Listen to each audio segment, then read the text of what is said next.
Hey everybody, welcome back to 3-Day Weekend. You got Chris here again today, and I am continuing the series Cross Country in an RV.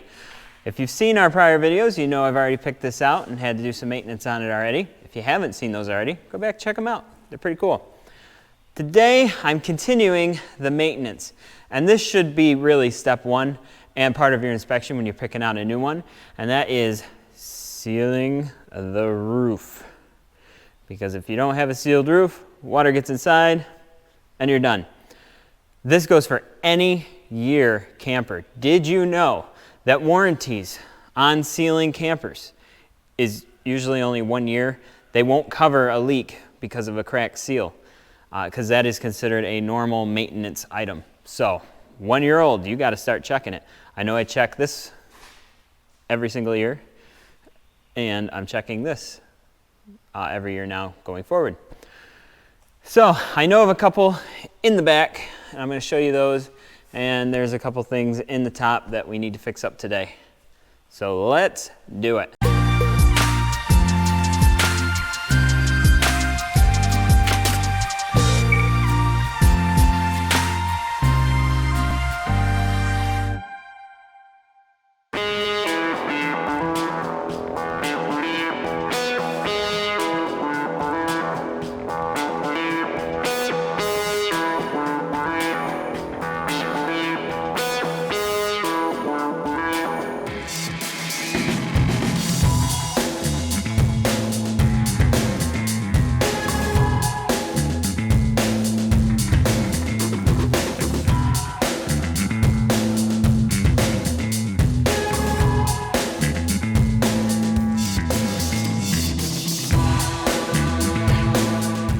These are the two main ones that I use. They're both white.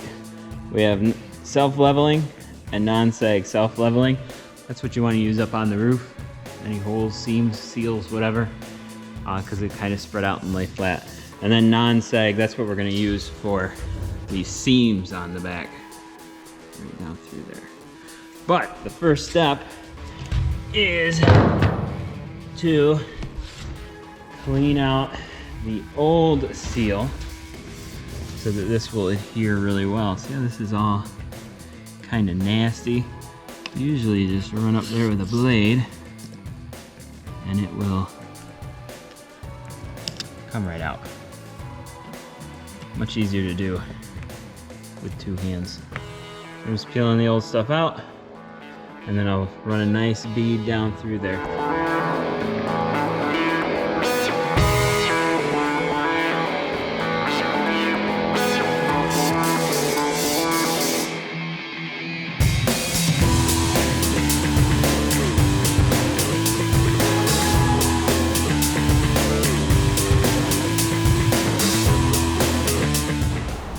Got the very first bead done. I use my finger to smooth it out. Popsicle sticks work well too. You don't want to get your fingers dirty. That's a nice big weather-tight seal. And that will last a long time. Now I need to do the same thing on the back side of that one. That seam over there.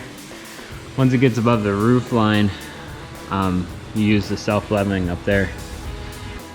Oh, and don't forget the roof seam too, where it comes over the edge right here and hits the gutter. Gotta make sure you check that real good. I did touch it real quick up there in a couple of spots I was worried about, but I had to really go through and look really close at the rest of it.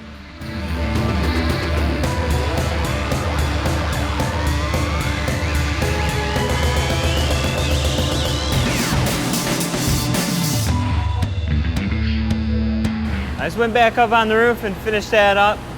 You saw in the time lapse I started cheating because a bucket truck is easier than a ladder. So let me take you up and show you what I've done. This is the main concern right here, this cap. And I had to go all the way through to there because there were little tiny cracks on the front edge. The back was okay until here, and then I found a couple cracks there, and I could feel that water has gotten in through there, so got to keep an eye on that right there. And then this piece of trim doesn't have seal up through. Someone had put seal through there, so I just kind of coated it again. That's not too bad. These are always messy, even on a brand new camper. This is probably original and they just kind of paint it on there. So it's nice up here, you don't really have to be neat. You just gotta make it done. I don't know, you can't probably see it from here, but the back of my fifth wheel is the same exact way, same with the nose cone. Let me take you over here and show you something. I'm kind of toward the front, well, midsection I'd say, and there was a random little tear right here. So seal that up real good. And then the last spot I needed to do was all around the base of that satellite dish. There was some leaking in there. And up on the little lights in the front, the little running lights on the roof, around those had a little bit of crack in them. So it's all sealed up as best as I can tell now. I'm glad I caught it when I did, or that could have been pretty much catastrophic, the end of the roof for this particular camper. You got to check around everything, all the attachments, antennas. You don't have to worry about the air conditioners really, but around sun lights, the vents, the best way is pop those vent covers off and make sure the seal is good. And then those kind of vents there for plumbing and everything, you got to check around them all. One little crack, water is going to find its way in. Well, that's going to be it for me today, just sealing up the camper. We've got a test run coming up. We're going to take it out and park in some gas station or rest area or something overnight and just make sure everything is working. I also have new back tires coming, and I got to do the rear brakes. Front brakes are all done. We talked about that in the last episode. So more to come on the camper, and then we're going to start more into planning the trip and making reservations, because the deadline for making reservations, it's coming quick. So we've got a list of places we want to see. Now I just need to figure out the exact route we're going to take and how long it's going to take, and we will make that all planned out and ironed down. Thank you so much for watching. I hope you really enjoyed this series. I know I'm enjoying making it.